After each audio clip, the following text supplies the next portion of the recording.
Send the forgotten one. No one will mourn her. The words moved through the frozen hall like a blade of winter air, quiet enough to be spoken by a gentleman, cruel enough to silence an entire kingdom. Emily Carter stood on her knees beside the marble steps, a gray cloth twisted in her pale hands, the hem of her plain servant dress damp from melted snow tracked in by the nobles. She had been cleaning the floor where the last chosen Omega had fainted only minutes before. No one had looked at Emily then. No one ever did. In Northvale, a girl without a family name worth protecting, without a strong scent, without a wolf that answered when called, was less than a shadow on the wall. Shadows, at least, belonged to someone. Emily belonged to no one. Above her, the grand hall of Blackwood's citadel glittered with ice chandeliers and silver banners bearing the crest of the northern wolves. Hundreds of faces watched the selection from behind fur collars and jeweled masks, their breath turning white in the cold. At the far end of the hall, Lord Victor Hale stood beneath the royal seal, tall, polished, and calm, as if choosing a sacrifice were no different from choosing wine for dinner. The king's condition worsens, he announced. The shadow blight must be soothed before the next moonrise, or all Northvale will suffer for it. A ripple of fear passed through the room. Everyone knew the stories.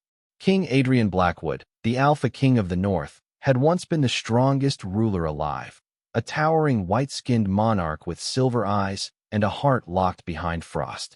Then the curse came home from the Blood Moon War, and the king had been sealed in the upper tower, where the walls trembled at night and the torches burned black.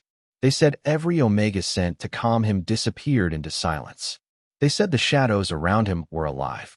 Emily lowered her gaze, trying to make herself smaller, but Lord Victor's eyes had already found her. Her, he said. A noblewoman gave a soft laugh. The cleaning girl?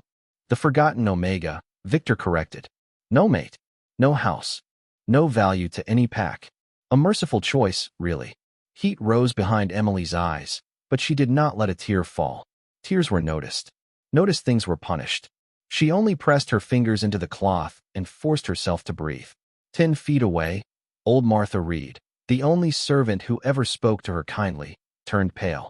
My lord, Martha whispered, she is gentle. She has done nothing. Victor smiled without warmth. Then perhaps gentleness will finally serve a purpose. The guards moved toward Emily, their boots striking the marble in steady rhythm.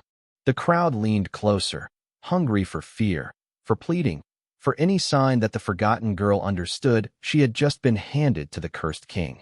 Emily stood before they could pull her up. Her knees shook, but she lifted her chin.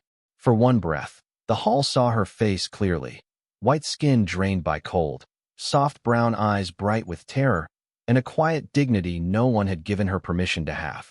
What is your name? Victor asked, as if he had not already taken everything else. Emily's voice came out small, but it did not break. Emily Carter. At that exact moment, every torch in the hall went dark blue, then black. Gasps rose like startled birds. The chandeliers trembled. Somewhere far above them, from the sealed tower, a low sound rolled through the stones. Not a roar, not fully a warning, but something ancient waking from a dream. Emily felt it in her chest before she heard it in the air. The shadows along the walls stretched toward her feet, thin and silent, as if they had recognized her name. The black torchlight did not fade when the guards led Emily from the hall. It followed her in trembling streaks along the stone, sliding over the walls like moonless water.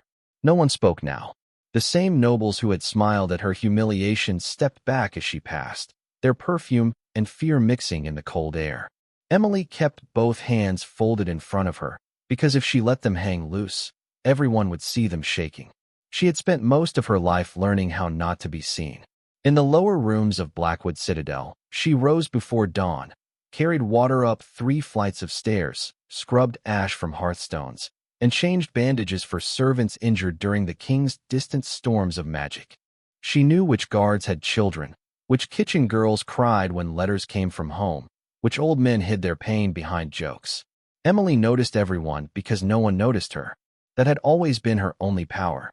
Not a wolf's strength, not an alpha's command, just the strange ache in her chest whenever someone near her suffered, and the warmth that gathered in her palms when she wished, more than anything, that their pain would ease. She had learned to hide that warmth. Northvale did not trust gentle things. Gentle things were used, dismissed, or broken under polite words. At the foot of the servant stair, Martha Reed caught up to her with one hand pressed to her heart. The older woman's silver hair had come loose from its pins, and her face was lined with the kind of fear that tried to become courage. "Emily," she whispered, glancing at the guards ahead. "Listen to me carefully. When they take you to the tower, do not argue with him. Do not look frightened if the shadows move. And whatever you hear, remember that pain can sound like anger when it has nowhere else to go." Emily swallowed. "You speak as if you know him." Martha's eyes flickered toward the ceiling, toward the locked floors above. "I knew the king before the curse. He was cold, yes, but not cruel. Never cruel without cause." A guard turned, and Martha lowered her voice. "There are truths in this castle that Lord Victor keeps buried." Before Emily could ask what she meant, Martha took Emily's wrist and pressed something into her palm. A small white handkerchief embroidered with the Blackwood crest, old but clean. The moment the cloth touched her skin, a thin silver mark glimmered across Emily's wrist, delicate as frost on glass. Martha went still. All the color left her face. "Where did you get that mark?" Emily pulled her sleeve down fast. "I do not know. It appears when people are hurting." Martha's lips parted, but no sound came at first. Then she whispered, so softly Emily almost missed it. "That mark belonged to the first Luna." The guards called Emily forward, and Martha had to let go. Emily climbed the servant stair in silence, the handkerchief hidden against her chest. Behind her, the lower world of kitchens, laundry steam, and ordinary sorrow fell away one step at a time. Above her waited the sealed tower, the cursed king, and the shadows that had stretched toward her name as if they had been waiting longer than anyone dared remember. By the time Emily reached the 7th landing, the air had changed. The cold was no longer the clean winter chill that swept down from the northern mountains. This cold felt sealed inside the stones, heavy and old, as if the tower had been holding its breath for years. The two guards walking ahead of her slowed with every step. Their polished armor no longer seemed impressive beneath the sound coming from above, a low, distant tremor that moved through the walls and into Emily's bones. It was not constant. It rose and fell like someone fighting sleep, or pain, or a memory that refused to stay buried. One guard crossed himself under his breath. The other muttered, "Keep moving. The regent wants her delivered before midnight." Delivered. Emily held Martha's handkerchief tighter beneath her sleeve. That was what everyone called it, as if she were a basket of linen or a sealed letter. Not a girl, not a person, a thing carried upward and left behind. On the 8th landing, a man sat against the wall beside a narrow window frosted white at the edges. He wore the dark blue uniform of the Royal Guard, but one shoulder of his coat hung loose, and his face was pale with exhaustion. He lifted his head when the group approached, and Emily recognized him from the lower infirmary. Thomas Gray, one of the few guards who thanked servants by name. "He should not be here," one guard said sharply. Captain Gray was relieved of duty. Thomas gave a tired laugh that barely made it past his lips. Relieved is a generous word. His eyes found Emily, and something in them changed from shame to warning. "You are the one they chose." Emily did not answer, but her silence was enough. Thomas pushed himself straighter with visible effort. "Listen to me. The king is not what they say." The guard stiffened. "Captain, hold your tongue." Thomas ignored them. His gaze stayed on Emily, as if he had only one chance to place the truth in her hands. King Adrian did not ask for the Omegas. He begged the council to stop sending them. He ordered the tower sealed because the curse answers fear, and Victor learned how to feed it. Emily's breath caught. The tremor above them deepened, and dust drifted from the ceiling like gray snow. Thomas lowered his voice. "Every month, the regent brings another gentle soul near the shadows, then tells the court the king consumed them. But some were taken away before dawn, hidden, silenced, used to keep Northvale afraid." One of the guards grabbed Thomas by the arm, not cruelly, but urgently. "Enough. You will disappear for this." Thomas smiled with a sadness that made Emily's chest ache. "Then let it mean something." He reached for her hand before they could stop him, and the instant his fingers touched hers, that secret warmth bloomed beneath Emily's skin. The silver mark on her wrist flashed through the fabric. Thomas felt it. His eyes widened, not with fear, but with relief. "Martha was right," he whispered. "The old blood found its way back." Emily leaned closer, heart pounding. What does that mean? Thomas looked toward the stairway above, where the darkness waited in layers. It means the king is not the monster. The shadows are starving. The words followed Emily as the guards pulled her onward, softer than a prayer and heavier than a command. For the first time since Lord Victor had spoken her name, Emily was not only afraid of reaching the top of the tower. She was afraid of what would happen if she arrived too late. The ninth landing ended at a corridor so narrow that the guards had to walk single file, and Emily followed them into a silence that felt carefully guarded. The walls were carved from black northern stone, smooth in some places, rough in others, marked by long pale scratches that caught the lantern light like frozen lightning. No one had cleaned this passage in a long time. Dust gathered along the edges. Frost silvered the iron hinges. At the far end stood a door taller than any doorway Emily had ever seen, reinforced with bands of bright metal etched in old prayers. The air around it pulsed softly, as if the tower itself had a heartbeat. One of the guards stopped 20 feet away and lifted a heavy key with both hands. His fingers trembled so badly the metal rang against itself. "You go no farther than the threshold," he told Emily, though his eyes refused to meet hers. "You kneel. You speak only if commanded. If the room darkens, lower your head." Emily looked at the door, then at the thin shadows crawling beneath it. They moved against the lantern glow, slow and searching. "And if he asks me to leave?" she asked. The second guard gave a hollow laugh. "The king does not ask." But even as he said it, a voice rolled from behind the sealed door, deep, strained, and unmistakably human. "Do not bring her in." The guards froze. Emily's breath caught in her throat. There was no rage in the words, no hunger, only exhaustion wrapped in command, the sound of someone who had used the last of his strength to protect a stranger. "My king," the first guard called, trying to steady himself. "By order of Regent Hale, an Omega has been chosen." The answer came after a long pause. "Then take her back." The shadows beneath the door stirred faster, gathering like wolves behind glass. Emily felt their attention slide over her skin, cold but not cruel. Curious, waiting. The guard unlocked the first seal. A dull blue light flared across the old prayers.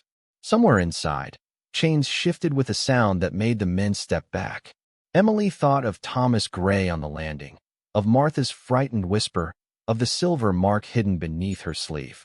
Pain can sound like anger when it has nowhere else to go. The second seal opened. Wind rushed through the corridor, though there were no windows, carrying the scent of pine, winter frost, and something ancient as midnight. Emily's wolf, the silent little presence she had been told was broken, lifted its head inside her for the first time in years. Not with a howl, with recognition. The final lock turned. The great door opened inward by itself. Darkness breathed out. The guards stumbled back at once, but Emily remained still.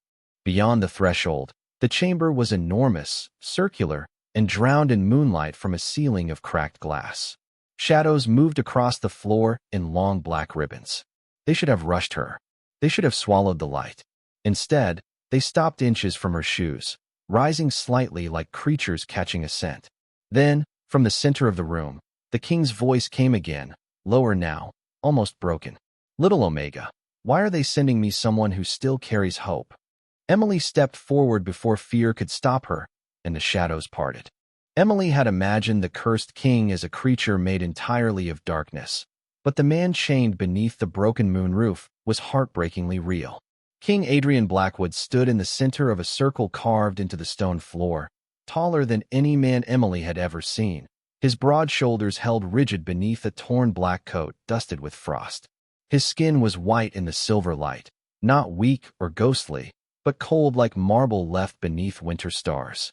Dark hair fell around a face carved with sharp northern beauty, all hard lines, controlled breath, and eyes the color of polished silver.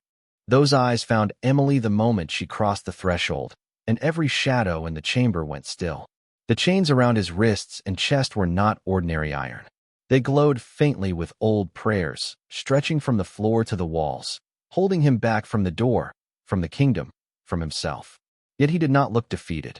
He looked like a storm forced into human shape, furious at the cage, more furious at the harm he feared he might cause if it opened. "Stop there," he said. Emily obeyed. though the shadows around her feet curled inward like curious animals. Adrian's gaze dropped to them, and something dangerous moved through his expression. "They do not spare anyone. They are not hurting me," Emily said softly. His jaw tightened. "Not yet." The guards remained outside the room, half hidden behind the door, too afraid to step in but too loyal to leave. Emily could feel their fear pressing into the chamber like smoke. The shadows felt it too. They shivered, lengthening toward the doorway. Adrian closed his eyes, and the chains brightened as he drew the darkness back by force of will. The effort bent his head for one brief second, and Emily felt the pain of it bloom in her own chest. Not anger. Pain. Deep, layered, lonely pain. She had felt pain from servants with twisted ankles, old cooks with aching hands, children frightened by storms. This was different. This was a man standing between his people and a curse that kept asking him to become the monster they already believed he was. Emily took one careful step forward. Adrian's eyes snapped open. "I told you to stop. I heard you." Her voice trembled, but it stayed gentle. "I just do not think you are the one I should fear." The chamber seemed to inhale. A shadow rose beside her shoulder, thin and dark as ink and water, and Adrian went absolutely still. "Do not touch her," he commanded. The shadow froze. Emily looked from the shadow to the king, understanding arriving slowly, like dawn behind clouds. The darkness obeyed him, but not completely. It listened because he fought it every second. It circled because something else inside it was starving. Adrian's gaze lowered to her wrist, where the silver mark had begun to glow beneath her sleeve. His face changed. Not softened. Not exactly. But the cold mask cracked just enough for shock to show through. "Who marked you?" he asked. Emily pulled her sleeve down, but the light had already escaped in a thin line across her skin. "No one." Adrian took one step as far as the chains allowed, and the shadows bowed away from him. "That is not no one," he said, his voice rough with disbelief. "That is a Luna mark." Outside the chamber, a guard whispered a prayer. Inside it, the darkness lowered itself closer to Emily's feet, not attacking, not reaching, but waiting. Adrian stared at her, as if the forgotten girl sent to his tower had brought a piece of history back from the grave. "Emily Carter," he said, speaking her name like it mattered. "What are you?" Emily did not know how to answer him. All her life, other people had told her what she was: broken, scentless, forgettable, useful only when quiet. No one had ever asked as if the answer might matter. The silver mark on her wrist glowed through the thin fabric of her sleeve, warm now, almost pulsing in rhythm with the shadows gathered around her feet. Adrian watched it with the focus of a king studying a battlefield, but beneath that focus lived something rawer. Hope, maybe, or fear of hope. "I am only an Omega," Emily said. "There is no such thing as only an Omega," Adrian answered, and the words struck her more deeply than any insult ever had. For one trembling second, the tower seemed to disappear around them. Then Emily reached for the nearest chain, not to free him, not yet, but because the pain coming from it was unbearable. Adrian moved instantly, the links flashing bright as he pulled against them. "Do not. It hurts you. It shows you things." His voice dropped. "Things you should not have to carry." Emily looked at the white metal biting into the stone, at the old prayers carved along every link, at the shadows pressed low like wolves waiting for permission. "Maybe someone should carry them with you." Before he could stop her, she touched the chain. The chamber vanished. Winter swallowed her. She stood in a field of snow beneath a red moon, though she knew her body had not moved. She saw Adrian younger, still cold-eyed, still proud, standing before the people of Northvale, while fires burned in distant watchtowers and frightened families huddled behind him. He was not running from danger. He was standing between it and them. Then the vision shifted. Lord Victor Hale appeared beside him, smiling with the same polished calm he wore in the hall below. There was a silver cup in his hand, black smoke curling over its rim. Emily felt betrayal before she understood it. She saw Adrian drink because the cup bore the seal of the council. She saw shadows pour through his veins like night forced into daylight. She saw him fall to one knee, not defeated by weakness, but ambushed by trust. The vision changed again. The tower, the seals, the monthly selections. Omegas brought near the curse while Victor watched from behind sacred glass, recording which gentle touch made the shadows stronger, which frightened breath fed them fastest. Emily saw Adrian fighting every time, forcing the darkness back, begging the guards to stop the ritual, choosing chains over a throne because freedom had become too dangerous in the wrong hands. When the vision nearly broke her breath, something enormous moved through the snow behind her. A wolf made of shadow and starlight stepped from the storm, larger than any living creature, ancient eyes fixed on Emily with solemn recognition. It lowered its head until its muzzle nearly touched the silver mark on her wrist. A voice entered her heart without sound. "Luna of Shadows." Emily gasped, and the chamber returned all at once. She stumbled, but Adrian caught her as far as the chains allowed, one steady hand closing around her forearm with careful restraint. The touch was warm despite the cold tower, firm without force. His silver eyes searched her face. "What did you see?" he asked. Emily looked past him to the shadows, no longer only afraid of them, no longer sure they were the enemy. "I saw the truth," she whispered. "And I saw who made the kingdom believe you were the monster." The truth had barely left Emily's lips when the doors behind her opened without a knock. Cold air spilled into the tower chamber, carrying the scent of polished leather, candle smoke, and something bitter beneath it. Lord Victor Hale stepped across the threshold as if the shadows belonged to him, his dark coat immaculate, his silver hair smooth, his smile gentle enough to fool a room that wanted to be fooled. Behind him came 4 council guards and 2 robed clerks holding lanterns covered in black glass. The guards at the door lowered their eyes at once. Emily felt Adrian's hand tense around her forearm before he slowly released her, as if even that careful touch might place her in greater danger. "How touching," Victor said. "The forgotten girl found her courage, and the cursed king found someone willing to believe him. Northvale does love a tragic little miracle." Adrian's voice cut through the room, low and controlled. "Leave, Victor." "Still giving orders from chains?" Victor glanced at the glowing links with a soft sigh. Always so committed to the performance of nobility. Emily stepped back from the circle, but the shadows moved with her, gathering in quiet folds near her dress. Victor noticed. For the first time, his smile thinned. His eyes dropped to her wrist, where the Luna mark shone too brightly now to hide. "There it is," he murmured. "Silent blood. Her blood was made to command what ordinary wolves fear. So I needed the missing key." His gaze settled on Emily with terrible satisfaction. "And now she is standing in my tower." Emily wanted to move, but the ritual circle beneath her feet brightened, lines appearing in the stone like veins of moonlight. The mark on her wrist answered with a sudden warmth that climbed up her arm. No blade touched her. No hand seized her. Yet the magic pulled at her name, her breath, the quiet place inside her where her silent wolf had finally begun to wake. Adrian saw her sway, and something in him changed. Not into the monster the kingdom feared, but into a king who had reached the end of patience. The shadows around his shoulders rose like a storm tide. The chains strained, humming with pressure. "Emily," he said, and her name in his voice steadied her more than the floor beneath her feet. "Look at me." Not at him. She did. Through the darkening chamber, through Victor's ritual and the trembling lanterns, she looked only at Adrian Blackwood. His silver eyes held command, pain, and a desperate promise he could not yet make aloud. Victor uncorked the vial, and the trapped darkness poured into the carved circle in a silent ribbon. The shadows in the room recoiled, then surged, confused by hunger and command. The glass ceiling cracked above them with a sound like ice on a frozen lake. Adrian's chains burst bright with old light, and the tower shook from its foundation to its crown.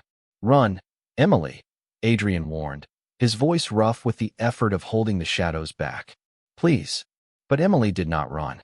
She remembered the wolf of starlight bowing in the vision. She remembered Thomas Gray's whisper, Martha's fear, and every lonely day she had been told she was nothing. Then she stepped toward the cursed king, not away from him, while the whole tower seemed to hold its breath. Emily walked into the storm of shadows as if every step were teaching her fear to be quiet. The darkness rose around her, cold and restless, brushing the edges of her dress, stirring her hair, circling her wrists where the silver mark burned like moonlight beneath skin. Behind her, Lord Victor's voice sharpened with panic hidden inside authority. "Stop her." The guards moved, but the shadows turned first, forming a silent wall between Emily and the door. They did not strike. They did not harm.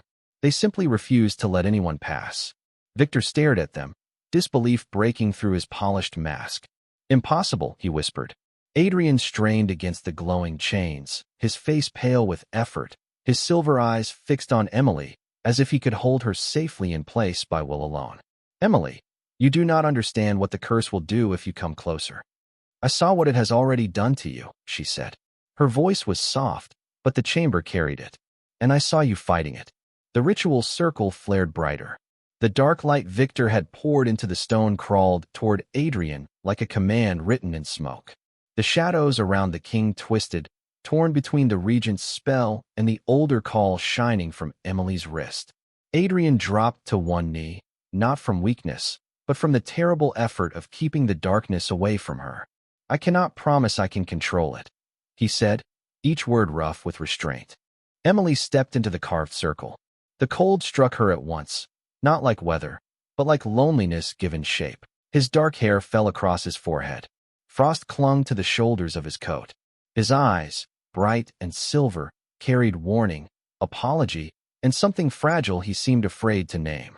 Do not be brave for me, he whispered. Emily lifted her hand to his face. The shadows trembled.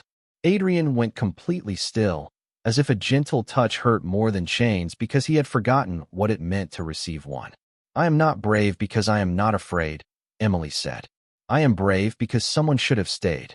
Then she kissed him. It was not reckless. It was not a demand. It was a promise placed against pain, quiet and steady, the kind of tenderness no curse knew how to answer. The moment their lips met, the silver mark on Emily's wrist opened into light. It swept across the circle, up the chains, through the carved prayers, and into the shadows themselves. The tower did not explode. The darkness did not vanish. It exhaled. One by one, the black ribbons dropped from the walls and folded low against the stone floor. The chains around Adrian dimmed, their old prayers no longer burning against him, and the storm inside his eyes cleared like clouds parting from a winter moon. Victor staggered back, his face stripped of certainty. No, he breathed. They were mine to command. The largest shadow rose behind Adrian, shaped for one heartbeat like a great wolf crowned in starlight. It turned away from the regent and lowered its head to Emily. Then every shadow in the chamber followed, bowing not to fear, not to power stolen through ritual, but to the forgotten Omega who had looked at a cursed king and chosen to see the man inside him. The chamber fell into a silence so deep that Emily could hear her own heartbeat slowing beneath the glow of the Luna mark. Adrian remained on one knee before her, no longer bent by the curse, no longer fighting the shadows as enemies. The darkness rested around them like a living cloak, calm at last, its edges touched with silver light. For a long moment, neither Emily nor the king moved. They simply looked at each other across all the years that had been stolen from him and all the years she had been taught to disappear. Then Adrian rose, and the tower seemed to remember who he was. He did not rush. He did not roar. He stood with the quiet authority of the Alpha King of the North, tall and white-skinned beneath the moonlight, his silver eyes clear for the first time since the war. The old chain slipped from his wrists and fell harmlessly to the stone, their prayers fading into soft sparks. Victor stepped back until he struck the doorframe, his confidence gone. This is a trick, he said, but his voice shook too much to command anyone. Adrian turned to him, and the shadows turned with their king, not wild now, but watchful. No, Adrian said. This is the end of yours. He did not need to raise his voice. The guards who had served Victor lowered their weapons at once, shame crossing their faces as the truth settled over them. The robed clerks dropped their black lanterns, and the false ritual light died. Emily expected triumph to feel loud. Instead, it felt like breathing after years underwater. Martha Reed appeared in the doorway with Thomas Gray leaning beside her, both of them pale, both of them staring as the shadows parted to let them enter. Martha saw the mark blazing on Emily's wrist and covered her mouth with both hands. The first Luna's blood, she whispered. It came home. Adrian removed his black cloak and placed it gently around Emily's shoulders, not to claim ownership, but to shield her from the cold and from every gaze that had once measured her as disposable. The fabric was heavy, warm, and smelled faintly of pine and winter air. You were sent here as a sacrifice, he said, his voice carrying to every corner of the tower. But you will leave this room as the woman who saved her king. Emily looked down, overwhelmed by the words, but Adrian touched 2 fingers beneath her chin, careful and respectful, asking her to meet his eyes rather than forcing it. Emily Carter, he said, and her name sounded different now, no longer something small tucked into servant records. You are not forgotten. You are my mate, if your heart chooses the bond. And before my court, before my kingdom, and before every shadow bound to my soul, I name you Luna of Northvale. Below them, the great bells of Blackwood's citadel began to ring, though no hand pulled the ropes. The sound rolled through the castle, across the frozen courtyards, and into the sleeping city beyond the gates. Nobles gathered in the lower hall looked up as the black torch flames turned silver. One by one, the shadows flowed down the walls and bowed at the stairs where Emily stood beside the king. The same people who had laughed at her lowered their heads, not because Adrian ordered it, but because the truth had become impossible to deny. Emily Carter, the quiet Omega who had cleaned their floors, had done what armies, councils, and proud magic could not.